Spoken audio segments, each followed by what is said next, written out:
Hey everyone, thank you for tuning in. I want to go in or get into some clips from the interview that Claressa did with Cam Newton because Cam asked her questions and he just didn't follow through. He did not call her out, he didn't call her bluff, he didn't just prove her to be the liar that she is. He sat back and let her answer and kind of was just like, he made faces but that was about it. I wish he would have really did his research behind the scenes on everything that has been going down between them, timeline. The Remy text messages would have been gold if he could have asked her about that, because that would have eliminated all of her doubt, all of her acting as if she did not know who Papoose was when he came to that fight. She even said in this interview, and no, I don't have the clip in this video, but I saw it. She mentioned that when she came to that fight, the fight she met Papoose at, she was in training. And usually when you're in training, you don't leave training to go attend events or whatever. But she said that she came because her and Shakur had that type of relationship where I'll leave my training camp and come to your fight.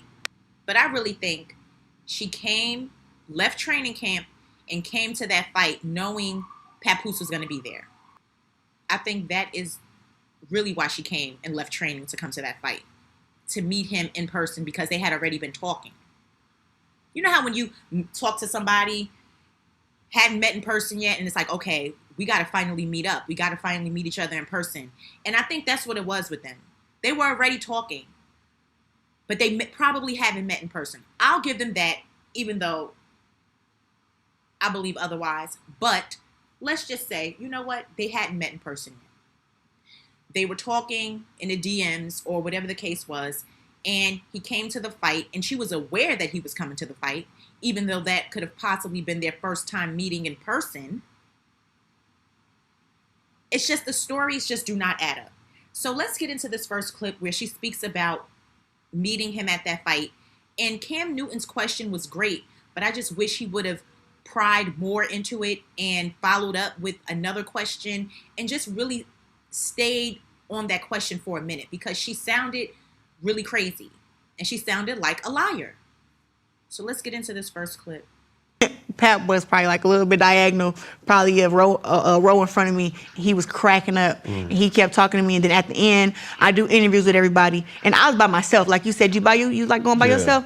I'm by myself, no security, jury, everything on. I'm in Newark, New Jersey. And Pap was there with like probably 3, 4 of his cousins. And I was doing an interview, and I seen him from my peripheral. He was just waiting right there. And then I was taking pictures, and the camera guys was all surrounding me. And I just remember him walking up and asking me for a picture. And he kind of stood over there till I got done with all my interviews. Yeah. And I just was like, what the hell was that? But I just know he had good energy when I met him. He's a good-looking man. He's tall. And I just was like, oh, he knew who I was. Like, I mean, I know I'm a big deal. Yeah. But I was like, okay. But that can I ask a personal question? Go ahead. Was he married Yeah. during that time? The thing is, him and his ex, she was with somebody already. Okay. They don't like to talk about that. They won't even talk about this end because we so popping and we so great. But it's like on her end, she had somebody too. That's while she was married. Yes, they're going through a divorce right now. Papoose filed for divorce. Wow. So going through that, Pap was probably like a little. So you heard her lying as usual, talking about, I looked over there and I'm like, who the hell is that? And I just wish Cam would have been like, you didn't know who Papoose was? And then hit her with the DMs, talking to Remy in the DMs. But even if he didn't mention Remy in the DMs, I wish he would have at least just said to her and made it clear, like, you didn't know who Papoose was before him coming to that fight, to see what answer she would have gave. I really wish he would have said that, but he let it fly and let her continue to talk. But he did say he was married. And then she tries to talk about the situation going on with Papoose and Remy. And it's like, at this point, I think he asked her that because of the way she described him, as if her being attracted to him. He also could have mentioned then and there too, like, were you not engaged? What was going on with you and Tony Rich? He didn't ask that. So he was asking her, like, was like, I don't want to be personal, or was he married? And he's asking that because she's saying, as soon as she saw him, how he looked, as if she didn't know who this man was. As if she didn't know he was married. Even if once y'all started talking after that night, him telling you about whatever was going on with Remy, feeding you lies to make you think that he's this victim. Either way, upon meeting him for the first time, you were automatically attracted. And I think she said that in the Tamron Hall interview, when she spoke about meeting him and how, he's a fine man or whatever she said. She was attracted to a married man, and that's what Cam was trying to say. But she flipped it and tried to throw in he had filed for a divorce or whatever, even though back then he hadn't filed for a divorce yet. But she was trying to say they were not together. So she was okay in talking to him and finding him attractive, which is crazy. And Cam, once again, he fumbled the ball, not asking about Tony Rich, because that was the time. Because in that photo they took, she had on her engagement ring. So they were still together. So instead of her talking about Remy, he should have been talking about Tony Rich. He should have brought it up like, well, were you not engaged? Were you not seeing Tony Rich at the time? To see what she would have said. Let's get into this other clip, because, she once again just sat up here and just lied her tail off as if people don't have the receipts and the proof to show that she's a liar. Let's get into this next clip. Followers and do that. He ain't supposed to be able to bag the greatest. That's the problem to me. That's the problem. Because it's like, I ain't never done none of y'all. All I did was be in a happy relationship, be with him. I try to avoid this conversation here about mentioning the ex. I'm trying to swivel and swerve because it's like, what I'm talking about you for? We not gonna fight. That's not my lane. You do what you do, I do what I do. I try to stay over here in my lane, but it seems like people like this whole making it seem like, oh, it's an intertwine, it's a drama, when it's not. It's me and Pap. That's it. There's a narrative that says you broke up a happy. Followers and do that. He ain't supposed to be able to bag. Okay, so Claressa lies and says that she's trying to avoid the conversation talking about the ex, when you can easily do that and say, I'm not talking about the ex. That's what you do. Acting like you don't want to talk about it, yet you're the one that brings her up. Yes, even though he did mention Remy, but whenever the topic is brought up to her about being with Papoose, who is married, she brings up Remy. She does that. And even in this interview, if he would have just said to her, asked her about Remy, she could have easily said, I'm not talking about that. They're going through a divorce and I'll leave it at that. That's all she has to say. It's crazy to me how she can sit up here and constantly speak on Remy, but you had two men you were dealing with. Neither one of their names are brought up in the interview. Neither one of them. But you're constantly talking about Remy. Acting like you're a victim and you did nothing wrong. And she's going to continue to act like she did nothing wrong until someone brings up the text messages and the DMs that she was sending Remy 2 years prior to that. Then she talking about, I'm trying to stay over here in my lane.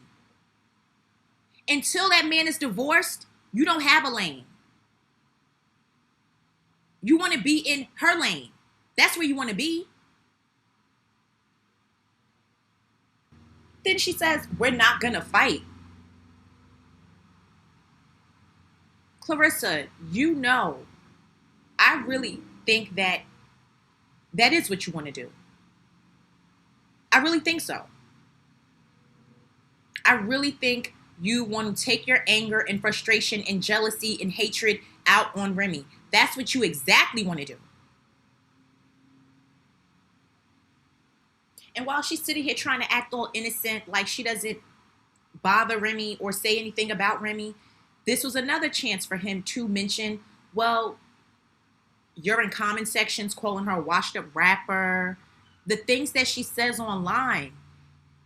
Why can't these things be brought up in interviews? You literally see her saying things, liking things about Remy, and then she wants to sit up here on his couch and act like I pay her no mind. Yeah, right. You're always paying her mind. All of the time. If Remy was to say something or tweet something right now, Claressa is going to respond within 5 minutes with either some laughing emojis, with either a word, something. She's going to respond right away. So for her to sit here and act as if I pay her no mind, I don't know why we're intertwined. Like, what are you talking about? Why can't you understand that the divorce needs to be finalized for you to properly move on? Why don't you get that? Like, you're so thirsty over this man. You can't see straight. And you sound ridiculous when you talk in these interviews. This needs to be the last one. I don't want to see, I honestly, like, I'm really, really debating if she does another interview talking about Remy, Papoose, whatever the situation is, unless, like, Remy comes out and says something or does a song, that's different. But when it comes to her sitting down and saying the same things, I'm really tired of seeing it. It's nothing new that she can possibly say unless she's admitting the truth. That's the only way I can believe anything, is if she finally admits the truth and stops lying.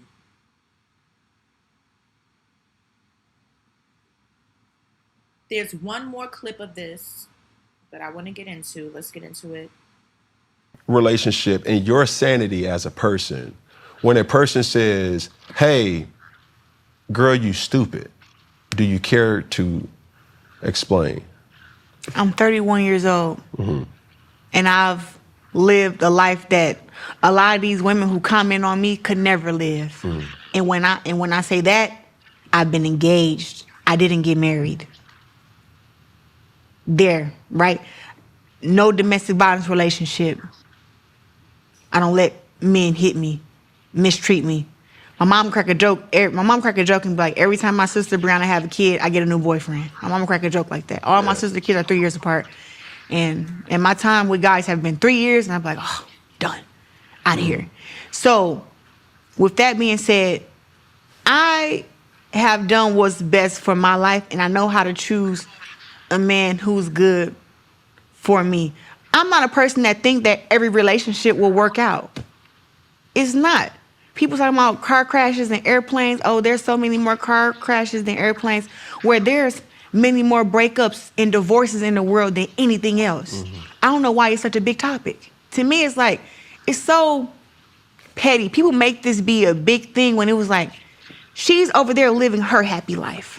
We're over here living our happy life. Our happy lives never were intertwined. Never.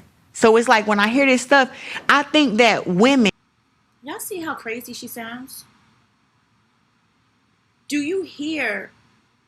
I really think she thinks that, like, or better yet, she just loves hearing herself talk, or loves talking.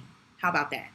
She loves to talk because she thinks that she is telling us something that makes sense when it does the opposite. It does not make sense. What you say, it doesn't make sense. So he asked her about, like, if girls or people say, like, girl, you stupid for being in a situation, for playing yourself, for looking dumb. And she replies with how she's 31 years old. She has money, her body, and she's lived a life that people never will. That is the problem. You live a very basic life, actually, to be this superstar that you say that you are. For you in your mind to think that you're living a life that someone else wants is crazy. No one wants your life. No one wants to sit and play themselves on a daily basis the way that you do, Claressa. You play yourself. That's what you do. You make yourself look bad. Your life could be better, but you chose to deal with Papoose. You chose to make yourself look crazy, and you've shown yourself to be a snake. Who wants to be like that? Who idolizes that? You're not this billionaire. We've seen your home. We've seen your car. You literally just said in another interview, I don't even know which one it was because she's been doing so many interviews and she's always either on a podcast, interview, something. But she mentioned the fact that she said she doesn't spend her money. Maybe it could have been this interview. I could, you know what? It could have been this interview. I don't even know at this point. She said how she doesn't spend her money and she's saving money. She doesn't have a financial advisor, but she doesn't want to have one. All trying to save money because you need your money like everyone else does that works and needs their money, correct? So what is there to idolize? What do you splurge on? You just went on one vacation since you've been with Papoose to Aruba, and that was just a couple of months ago. What is this life that you think people want that you have? Then she says, I've been engaged. I never got married. Okay, so who's idolizing that? Who wants to be engaged and then it fall through and you don't get, like, who idolizes that? She's saying it as if it's to say, look at me. I've been engaged, even though I didn't get married. So who's going to be jealous of that? Usually when you get engaged, you get married. And if it gets called off or you end up breaking up, then that's not something somebody wants to look forward to. Nobody wants to get engaged in hopes of thinking they're going to marry this person and it doesn't work out. So it's actually worse than getting married and then it's like, oh, going through being with somebody for 20 years, you literally didn't make it to the altar. You didn't make it to the altar with Tony. Like, what are you talking about? You're saying it as if it's a slap in the face to somebody. Nobody wants that. Then she says, no domestic violence relationship. She doesn't let men hit her.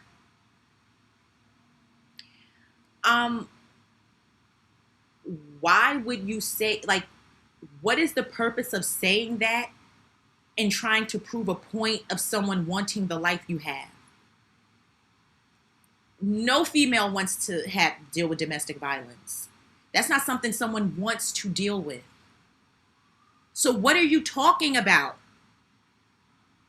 Do you hear how she sounds? This is an example of someone wanting her life because she never went through domestic violence. Like, hello, you can't be serious. Then goes on to say she doesn't let men mistreat her. That's exactly what Papoose is doing. He's mistreating you. He's mistreating you by stringing you along. And just because he is calling shots, you're looking at that like it's love, you know? So she wants to make it seem like, okay, I'm not getting beat on, so y'all want my life because I'm not getting beat on. Like, huh? And this part is really the funniest when she talks about, she mentioned that her mom made a joke about every time her sister Brianna has a baby, Claressa has a new man. Because she said her time span of being with a man has been no longer than 3 years. Then has the nerve to say in the same breath that she makes the right choices, she picks the right men. How? How if the longest you have been with a man at the age of 31 is 3 years? It's like if you know how to choose a man that's good for you, you wouldn't have to keep getting new men because you would choose the right man and you would still be with that same man, correct? So you don't know how to choose the right man. If your mother's cracking a joke saying every time your sister have a baby, you got a new man, that's showing that you don't, it's a problem there. You're a serial dater. You can't stay with one person. And for her to say that the longest she stayed with someone has been 3 years and then it's like, oh, like she'll get rid of them. You've been with Papoose for 2 years now. So you mean to say, oh, I'm going to be with him longer than 3 years because he's the one that was married out of all of your exes? So the man that you're going to stay with for the longest, right, is the one that is married. but you've had exes that were single. You know, you didn't have to deal with them having a wife. Maybe an ex-girl, but that's different. That's easy. Having a wife, though, is the one that you're going to stay with the longest. And you were engaged already. Cancel that engagement to get with Papoose. Maserati Bud, he didn't want to be monogamous, so there that went. But this is what you're saying. You know how to choose the right man, and the married one is going to be the one that you're not only going to stay the longest with, but you are going to have a baby with, right? Her mind is really in delusion. She really thinks in a way that is unsafe. That's what I think. She doesn't have a normal thinking mind, or it could just be the fact that she's such a big narcissist and needs everything to revolve around her and can't take advice or criticism or proper guidance from the right people. It's just going to ruin her. Because this is a crazy way to think. I don't see how she thinks she's going to excel with this type of mindset. Then she compares car crashes and airplanes to marriage and divorce, or marriages and relationships, or whatever, however she said it. But what did that have to do with anything, right? What are you talking about? Car crashes and plane crashes. Like, she totally lost me there. She lost me there, and it just, once I saw that, when I tell you, I really did not want to continue watching this interview because it's like a complete train wreck, and Claressa is just not there mentally. She doesn't make sense. She just does not make sense to me. I don't understand what she means. Like, it doesn't make sense. So, I mean, I don't even know what else to say, because Claressa is just, I don't know. It's something off, and this is bad. And oh my God, I went to go look at the comment section of this video. Wow. I mean, she is getting dragged to smithereens. You hear me? They are letting off on her in those comments. So Cam Newton needs to know now that he's done his interview, and I'm pretty sure his comment section, I don't know if he reads it himself, if his team, I don't know how it works, but he needs to start paying attention to the receipts that have been put out there and compare it to the things that she told him in the interview, because a lot of lies were told, and hopefully somebody will get it. I don't know if Remy plans on saying something. I know a lot of people feel she shouldn't say anything. It's no need. But me personally, I think enough now with Claressa bringing up Remy. I think she needs to be stopped in doing so. And, you know, she can sit in this interview and act like she's not, oh, I'm not afraid, and, you know, this and that. It doesn't matter. But I think it's time for this to be addressed. I really do. I don't even want to see it. I don't want to see it as like engagement online. Like, I don't want to see her say something in a comment section. I want her to hop on a platform the same way Claressa does, right? Hop on a platform and really lay it out. Because these lies need to be clocked at this point. Obviously, whoever interviews her is not going to do that job. They're not going to do it. It needs to be done. So guys, thank you for watching this video. Please subscribe to my channel. Please like this video, hype it, leave a comment, let me know what you think. Thank you guys for watching, and I will talk to all of you again soon.